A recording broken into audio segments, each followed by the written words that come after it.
Hello everyone. তো এর আগের ব্লগে বলেছিলাম যে আমরা পাহাড়ে ঘুরতে যাচ্ছি।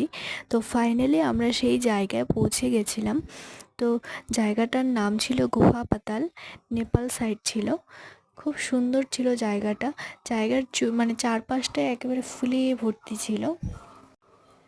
যদিও বৃষ্টি ওয়েদারের জন্য সেরকম ফুল ফোটেনি, তাও খুব সুন্দর লাগছিল জায়গাটা। আর আমরা যেদিন গিয়েছিলাম ওই দিন মানে খুব বৃষ্টি হচ্ছিল, রাস্তায়ও প্রচুর বৃষ্টি ছিল। আর আমরা যেখানে গেলাম ওখানেও একদম মেঘে ঢাকা ছিল আর বৃষ্টি হচ্ছিল গুড়ি গুড়ি। তাই ওখানে একটা দোকান মতো ছিল, আমরা সেখানে একটু দাঁড়িয়েছিলাম কিছুক্ষণ, যতক্ষণ না বৃষ্টি থামছিল। তারপর কিছুক্ষণ বসলাম, বসে